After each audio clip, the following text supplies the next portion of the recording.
Hi Auntie James Group.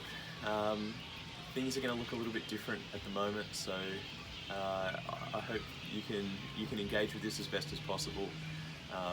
It's pretty unprecedented times for everyone, including us. So we're trying to make sure that we can give you guys some resources, like we always do, that can really support you guys through this. You may have seen the Prime Minister's address last night, where he was saying that Aboriginal people over the age of 50 should not go out, should stay home and self-isolate as much as possible. So if you need people to get things from the shops for you, that's really good.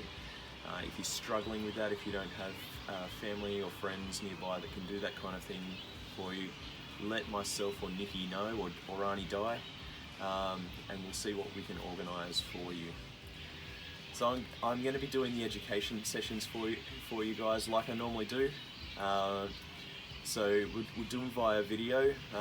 We looked at doing them via an email, just so that you could read, but I think this will probably be a little bit better. So I hope you still enjoy them. For education today, I'm going to talk about hand washing. Because as we've probably heard, it's one of the best things that you can do at the moment to minimise your spread or your risk of getting COVID-19. Just before I jump into that, I just want to say one thing. A couple of weeks ago when we met, when this thing started to get a little bit crazier in Australia, there was pretty limited evidence of people being able to catch the disease from people who were asymptomatic. I just want to tell you that there's more information that has come in since that last 2 weeks, and it does seem that it is actually quite possible to catch this COVID-19 from people who are not showing symptoms. There was a great study that they did in Iceland. Iceland has a very small population relative to a lot of other developed nations, and because of that they were actually able to test quite a large proportion of their entire population. Something that a lot of the other Western countries, or any other countries really, have not been able to do. And it did show that quite a lot of people tested positive to the disease, or the virus rather, without showing symptoms. So I just wanted to clear that up for you guys. Alright, so jumping into hand washing. So we're told at the moment hundreds of times a day that we need to wash our hands. We need to wash our hands with soap and water. We need to wash our hands regularly before we eat, after we go to the toilet, before we do anything, before we touch our face or our mouth, put anything in our mouth. It's a lot. But I was noticing a lot from conversations that I was having with people that the information doesn't seem to be all that clear on how you should wash your hands, and potentially why. Also the difference between soap and hand sanitizer as well. Lots of people are rushing out and panic buying things like hand sanitizer, and I just wanted to cover a little bit about how that works. So you may have heard, as far as hand washing goes, that you should wash your hands under warm, soapy water for at least 20 seconds. So that's happy birthday to yourself twice.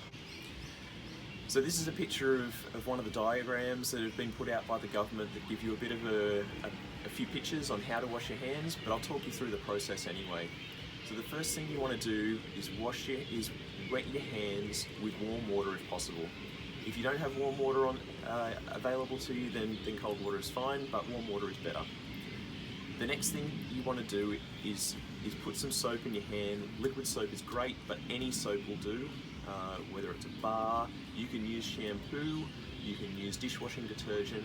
It actually doesn't matter. It doesn't have to be antibacterial soap, it just has to be soap. Once you've got soap in your hands, the next thing you want to do is you want to rub your hands together really well, and that creates a lather with the soap. And then the next thing you want to do once you've done the palm of your hands is you want to move to the back of your hands, in between the webbing of your fingers. Actually, you should technically take any rings off as well while I think about it. So in between the webbing of your fingers, like that. So you get the back of your hand as well as in between your fingers, up higher into your wrist. You probably ideally want to go at least halfway up your wrist. So all the way up, both hands. The next thing you want to think about is around your thumb, like that. So you want to use a reasonable amount of pressure. It's the friction that's really important in this part, and I'll talk about that a little bit later. So around both sides. That's it. Now, in between and around your fingernails, so your fingernails often get missed when you wash your hands, so you want to make sure you go around and you wash around your fingernails as well. Because there's grooves in the side of them, it's easy for dirt and microbes, germs to get stuck in there.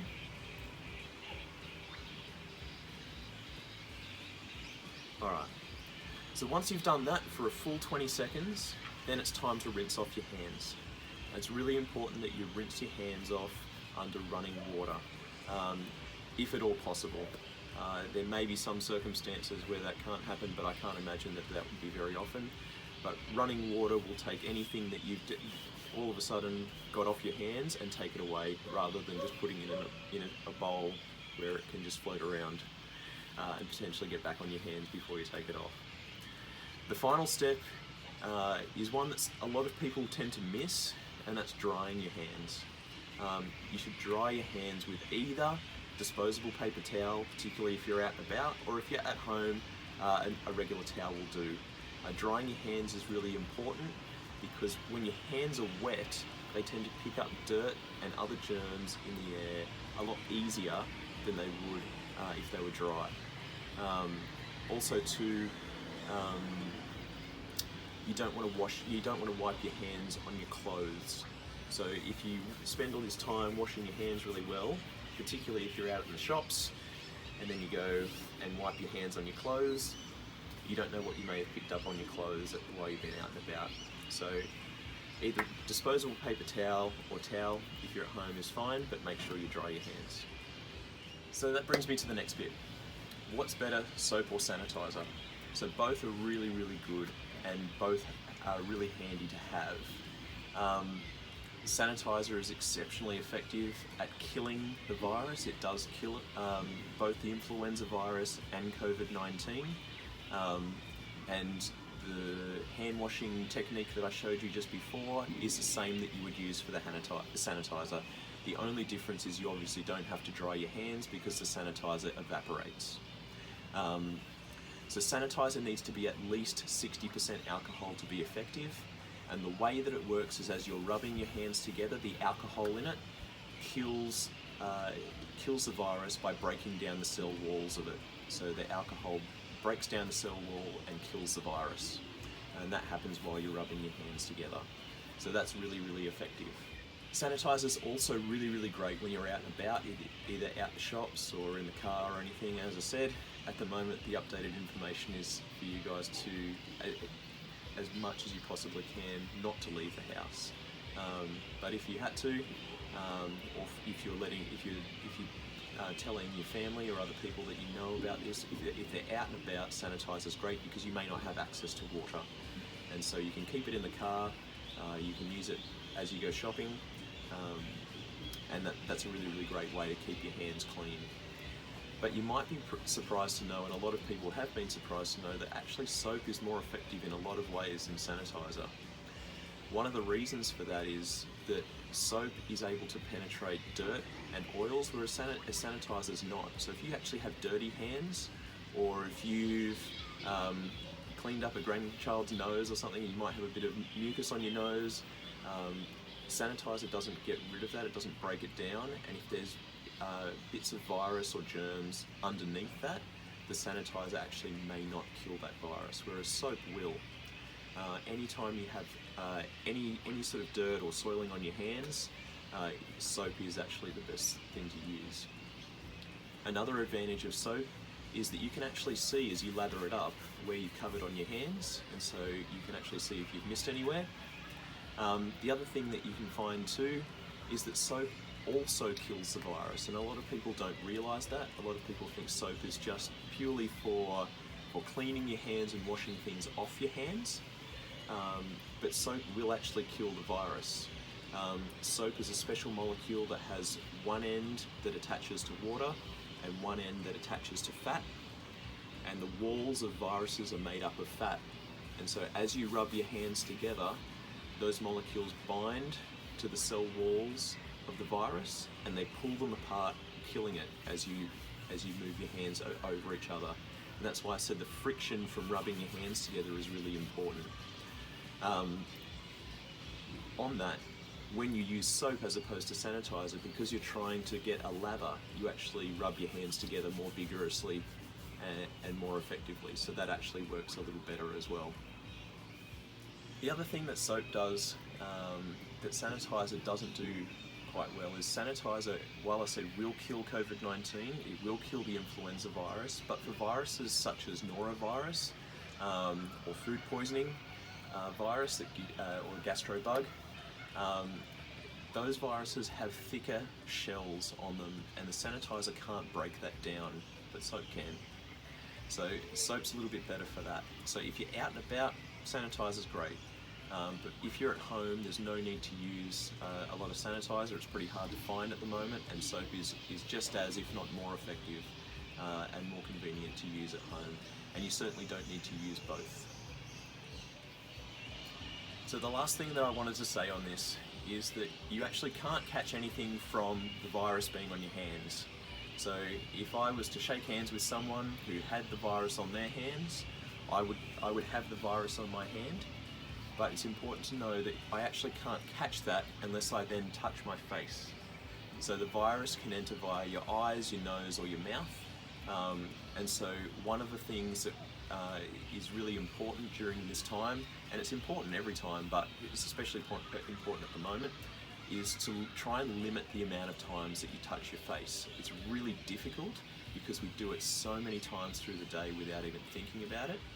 But actually, it's the one weak spot. The virus can't get through your skin, it can't get through your hands. You can only get infected by it is if someone, puts droplets via a sneeze into your face. That's why people should cover their mouth. Or if you have touched a contaminated surface or a contaminated person, and then you then touch your face, whether it's eyes, nose, mouth, and then the virus can enter your body. So minimize the amount of time that you touch your face. Make sure that you clean your hands. It's one of the reasons why masks aren't all that effective, because when people wear masks, they tend to touch their face more often to adjust it, and so you tend to touch your face more often. So masks and gloves, for that matter, are not necessary if you wash your hands well and try to avoid touching your face. Hope that was helpful, hope that was interesting. We'll try and keep the education sessions as relevant to you guys as we can. I've got some ideas for the next couple, but if you've got any questions or anything you want me to cover, let me know. We're setting up a Facebook group, so I've got that set up now, where we can post some stuff like these videos in that you can catch up on later on. So please join that. If you don't have a Facebook, see if someone can set you up with one. I'll show you how to do it, because it'd be really helpful if you can get on and engage with that as well. Thanks guys, I'll talk to you soon.